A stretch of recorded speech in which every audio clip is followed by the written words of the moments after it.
Hi friends, welcome back to my YouTube channel dream world. അപ്പോൾ ഇന്ന് രാവിലെ തന്നെ അമ്മ തേങ്ങയൊക്കെ ചെത്തി ഉണക്കായിട്ടിരിക്കുകയാണ്. ഞാനാണെങ്കിൽ വെള്ളം എടുക്കാൻ പോകണ നേരമായിട്ടുണ്ട്. അപ്പോൾ പോണ പോക്കിൽ ഈ ഉണങ്ങിക്കിടക്കുന്ന തേങ്ങ ഉണ്ടപ്പോൾ ഒന്ന് രണ്ടെണ്ണം എടുത്ത് ആട്ടാൻ തോന്നി. അപ്പോൾ അത് ഞാൻ അമ്മ കാണാതെ രണ്ടെണ്ണം കൈക്കലാക്കി നേരെ കഞ്ഞിവെള്ളത്തിൻ്റെ ബക്കറ്റ് എടുത്തുകൊണ്ട് കഞ്ഞിവെള്ളത്തിന് പുറപ്പെടുകയാണ്. അങ്ങനെ കുറേ റോഡിൻ്റെ വക്കത്ത് എത്താറായപ്പോഴാണ് രണ്ട് സൈഡിൽ നിന്ന് വണ്ടികൾ വരുന്നുണ്ട്. അപ്പം ഇനി ആ വണ്ടികളും കൂടി അങ്ങോട്ട് പോയിട്ട് പോകാമെന്ന് കരുതി അവിടെ തന്നെ നിന്നേയിരുന്നു. അങ്ങനെ എതിരെ ഒരു കാറ് വരുന്നുണ്ട്. ആ കാറുകാരൻ അങ്ങോട്ട് പോയിട്ടാണ്ട് ഇറങ്ങാമെന്ന് കരുതിയപ്പോൾ അതിപ്പുറത്ത് കൂടെ വേറൊരു ഓട്ടോക്കാരൻ ചെങ്ങാതിയും വരുന്നുണ്ട്. അപ്പോൾ ഓട്ടോക്കാരനെ അങ്ങോട്ട് പറഞ്ഞയച്ചു. അതിൻ്റെ പുറകെ ഞാൻ ബക്കറ്റും പിടിച്ചുകൊണ്ട് ഇറങ്ങി. അപ്പോൾ നോക്കിയപ്പോൾ നേരെ അപ്പുറത്ത് കൂടെ വേറൊരു വണ്ടിയും കൂടി വരുന്നു. അപ്പോൾ അതൊന്നും ഞാൻ മൈൻഡ് ചെയ്യാതെ നേരെ അങ്ങോട്ട് നടന്നു. ശങ്കരന്ന് മൈൻഡ് ചെയ്യണമൊന്നുമില്ല. ശങ്കര, അതിനൊരു കാരണമുണ്ട്. ഇന്നലെ തൊട്ട് അവന് വെള്ളം കൂടിയൊക്കെ കുറവായിരുന്നു. വെള്ളം കുടിക്കലില്ല, തിന്നണില്ല. അതിൻ്റെ കാരണം ഞാൻ പോയി വന്നിട്ട് പറയാം. എപ്പം ഞാനിങ്ങനെ പോയോണ്ടിരിക്കുകയാണ്. ഓരോ വീടിൻ്റെ മുറ്റത്തുണ്ട് ഓരോരോ ബക്കറ്റ് വെച്ചിട്ട്. അപ്പോൾ ആ വീട്ടിലേക്കൊക്കെ വെള്ളം എടുക്കാൻ ഇങ്ങനെ പോവുകയാണ്.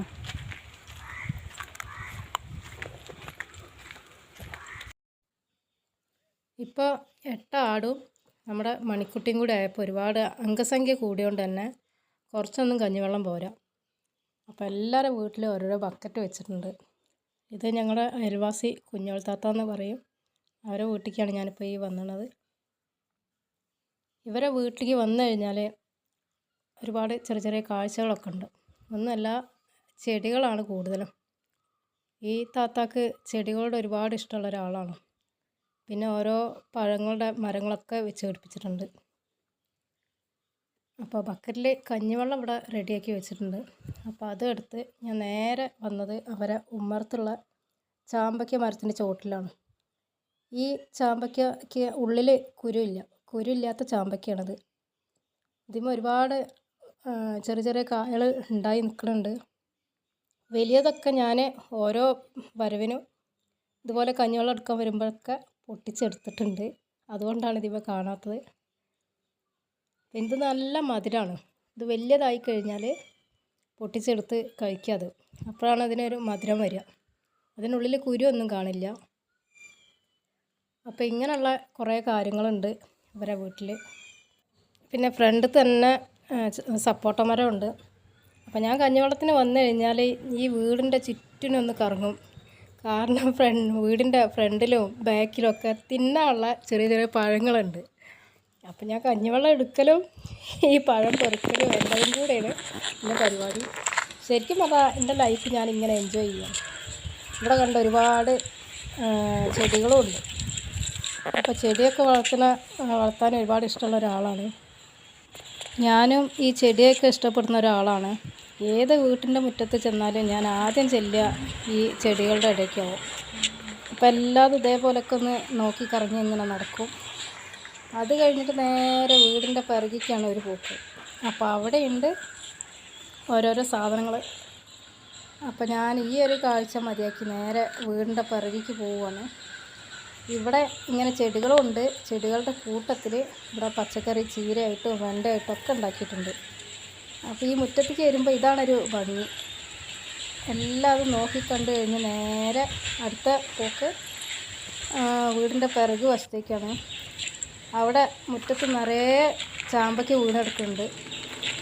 ആ മുറ്റത്തിൻ്റെ ഒരു സൈഡിലായിട്ടൊരു ചാമ്പമരമുണ്ട്. അതിമേ ഒരുപാടുണ്ടായിരുന്നു. അപ്പോൾ ഒക്കെ മുറ്റത്ത് കൊഴിഞ്ഞ് കിടക്കുകയാണ്. അപ്പോൾ ഞാനൊക്കെ ഇങ്ങനെ നോക്കിക്കഴിഞ്ഞപ്പോൾ ഒരു മഴയ്ക്ക് അതൊക്കെ താഴെ വീണതാണ്. പിന്നെ അതിൽ ഒന്ന് രണ്ടെണ്ണമൊക്കെ പെറുക്കി തിന്നാന്ന് വെച്ച് നോക്കിയപ്പോൾ എല്ലാം ചതഞ്ഞ് കിടക്കുകയാണ്. അപ്പോൾ തിരഞ്ഞു നോക്കിയപ്പോൾ 2 കിട്ടിയിട്ടുണ്ട്. അപ്പോൾ ഞാൻ അതും എടുത്തുകൊണ്ട് അടുത്ത വീട്ടിലേക്കുള്ള പോക്കാണ്. അങ്ങനെ ഞാൻ ചാമ്പയ്ക്കൊക്കെ പെറുക്കി അടുത്ത വീട്ടിൽ കഞ്ഞിവെള്ളത്തിന് പോവുകയാണ്. അപ്പോൾ വീടിൻ്റെ ഒരു സൈഡിൽ പിന്നെയുണ്ട് ഈ ചെടികളൊക്കെ വെച്ച് പിടിപ്പിച്ചിട്ട് അതൊക്കെ ഉണ്ടായി വരുന്നേ ഉള്ളൂ. ഇങ്ങനെയുള്ള ബോഗൻവില്ല നമ്മൾ കടലാസം പൂ എന്ന് പറയും. അപ്പോൾ അതിൻ്റെ കുറച്ച് വെറൈറ്റി ഐറ്റംസൊക്കെ ഉണ്ട് ഈ താത്താൻ്റെ വീട്ടിൽ. അപ്പോൾ അതൊക്കെ വെച്ച് പിടിപ്പിക്കുന്ന ആ ഒരു ഇതിലാണ്. അത് വളർന്നു വരണേ ഉള്ളൂ. അപ്പം ഇനി നേരെ അടുത്ത വീട്ടിലേക്ക് പോവുകയാണ്. അപ്പോൾ ഇങ്ങനെയൊക്കെയാണ് എൻ്റെ ഓരോ ദിവസവും കഴിഞ്ഞു പോകുന്നത്. ഈ വീട് എൻ്റെ മോളുടെ ഫ്രണ്ടിൻ്റെ വീടാണ്. ഇവിടെ വീട് പണി നടന്നുകൊണ്ടിരിക്കുകയാണ്.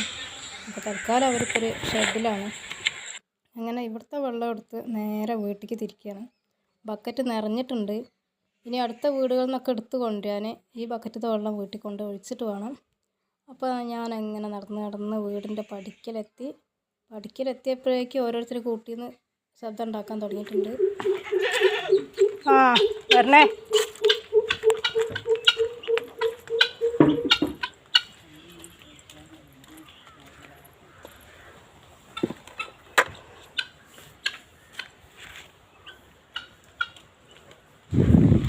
ഇതാണ് ശങ്കരോ,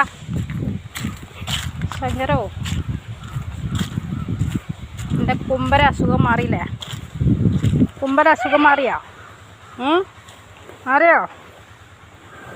ഇവനമ്മ ഇന്നലെ ചക്ക ഇട്ടപ്പോൾ അതിൻ്റെ മടൽ കുറച്ചധികം തിന്നാൻ കൊടുത്തു. അതിൻ്റെ ശേഷം ആക്കൊരണുക്കല്ല. ഒന്നുകിൽ ഇവനത് ദഹിക്കുന്നുണ്ടാവില്ല. അപ്പം ചെറുതായിട്ടൊരു ഇതിൽ നിൽക്കണവ അല്ലേ ശങ്കര? അപ്പോൾ വെള്ളം കുടിക്കണമൊന്നുമില്ല, തിന്നണമില്ല. അപ്പോൾ എൻ്റെ ദഹനത്തിൻ്റെ എന്തോ ഒരു ചെറിയൊരു പ്രശ്നമുണ്ട്, ദഹിക്കാത്ത കേടെന്തോ. അതാണ് ഇവൻ്റെ ഇപ്പോഴത്തെ പ്രശ്നം. എടാ ശങ്കരൻകുട്ടിയെ അല്ലേ?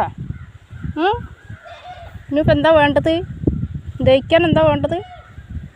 സോഡാപ്പൊടി കഞ്ഞിവെള്ളത്തിലിട്ട് കൊടുക്കുകയാണെങ്കിൽ ദഹനം ഉണ്ടാവുമെന്ന് പറഞ്ഞിട്ടുണ്ട്. ഇനിയിപ്പോൾ അത് കുറച്ച് കൊടുത്താലേ ഇവന് ശരിയാവുള്ളൂ. മറ്റുള്ളവർ അവിടെ കരച്ചിൽ തുടങ്ങിയിട്ടുണ്ട്. വെള്ളത്തിന് ദാഹിച്ചിട്ടാവും. ഇപ്പോൾ ഇന്നലെ മിനിഞ്ഞാന്നൊക്കെ ആയിട്ട് ചെറുതായിട്ട് മഴയൊക്കെ ഉണ്ടായിരുന്നു. ആ മഴയ്ക്ക് ഇപ്പോൾ പറമ്പിലൊക്കെ പുല്ല് മുളച്ച് തുടങ്ങി. ശങ്കര ഡോ കുഞ്ഞാപ്പിയെ അത് ശരിയാവൂട്ടോ. കുമ്പവേനൊക്കെ പോട്ടോ. എൻ്റെ കുമ്പവേനൊക്കെ പോട്ടോ. ഓക്കെ.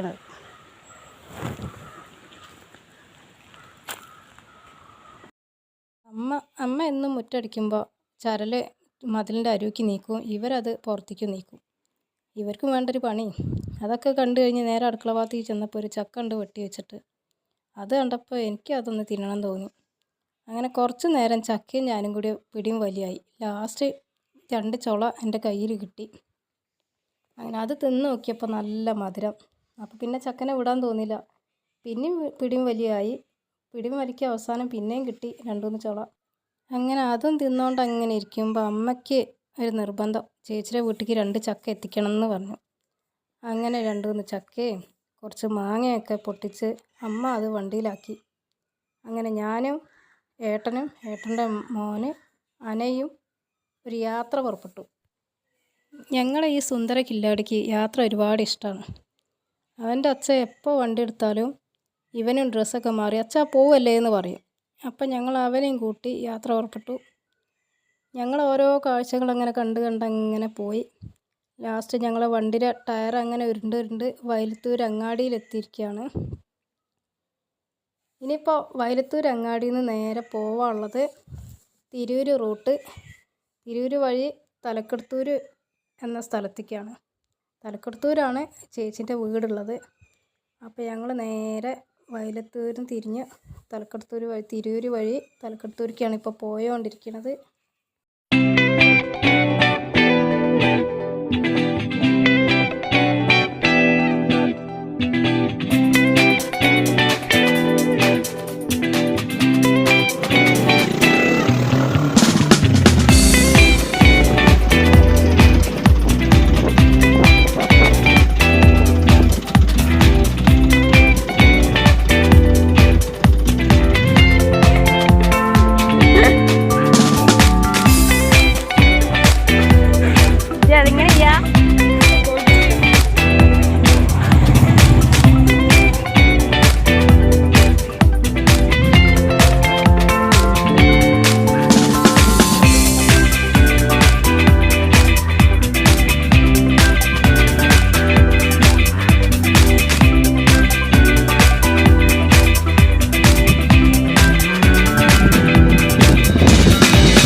പാടത്തിൻ്റെ വക്ക് വരെ പോവാതിരിക്കില്ല. കാരണം ഇവിടെ നിന്നാൽ അയ്യോ എന്തോ ഒരു സുഖമെന്നറിയോ. ഇവിടെ വന്ന ഈ പച്ച വിരിച്ച പാടത്ത് വന്ന് പോവാതെ നമുക്കൊരു മനസ്സിക്കൊരു സമാധാനം ഉണ്ടാവില്ല. കാരണം ഞാൻ അത്രയ്ക്ക് ഇഷ്ടപ്പെടുന്നൊരു സ്ഥലമാണ് ഇവിടെ. ഇവിടെ പിന്നെ ഒരു താമരക്കുളം ഉണ്ടായി, താമരല്ല ആമ്പൽ, ഒരു ചുവന്ന ആമ്പൽ വിരിയുന്നൊരു കുളമുണ്ട്. ഇപ്പം അതിലേ ഉണ്ടോയെന്നറിയില്ല. ഞാനിപ്പോൾ ആ കുളത്തിൻ്റെ അടുത്തേക്കാണ് പോണത്. അപ്പോൾ ഇവിടെയുള്ള എല്ലാവരും, ഇവിടെ കുട്ടികളൊക്കെ ഉണ്ട്, ഒരുപാട് ആളുകളുണ്ട്. അപ്പോൾ അവരൊക്കെ വൈകുന്നേരം ആയാലൊക്കെ ഈ ഒരു പാടത്ത് വക്കത്തേക്ക് വരും. പാടവക്കത്തേക്ക് വന്നിട്ട് ഒരു 5:30, 6 മണി, 7 മണി വരെ ഉണ്ടാവും ഇവിടെ ആളുകൾ.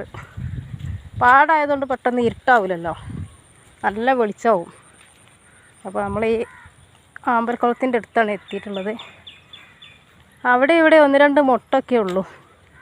ഇതിലൊരുപാട് ആമ്പൽ വിരിഞ്ഞേക്കും. പക്ഷേ ഇപ്പോൾ അധികമൊന്നും കാണാനില്ല. അവിടെ ഇവിടെയും 1-2 കാണുള്ളൂ. അപ്പോൾ ഇനി തിരിച്ച് വീട്ടിലേക്ക് തന്നെ പോവുകയാണ്. പാടത്തേക്ക് പോകാൻ വാശിടിച്ചപ്പോൾ നമ്മുടെ അനേദേവനെയും കൂട്ടി ചേച്ചിയും പാടത്തേക്ക് ഇറങ്ങിയതാണ്. ഞാൻ പാടത്തത്തെ കാഴ്ചയൊക്കെ മതിയാക്കി വീടിനകത്ത് കയറിയപ്പോൾ കണ്ട കാഴ്ചയാണ്. അവിടെ ചേച്ചിയുടെ മോള് വളർത്തുന്നൊരു പൂച്ചയാണിത്. അവൻ്റെ കിടപ്പ് കണ്ടപ്പോൾ ഞാൻ അവിടെ നിന്ന് കാണുമായിരുന്നു. നോക്കിയിരിക്കുക, നിങ്ങളാണ് കമ്പനിക്കാർ. അപ്പോൾ ഫ്രണ്ട്സ്, ഇന്നത്തെ എൻ്റെ വിശേഷം ഇതോടെ ഞാൻ നിർത്തുകയാണ്. പുതിയ വിശേഷങ്ങളായിട്ട് വീണ്ടും വരും. എല്ലാവരും ഒന്ന് ലൈക്ക് ചെയ്യുക, ഷെയർ ചെയ്യുക, സബ്സ്ക്രൈബ് ചെയ്യുക.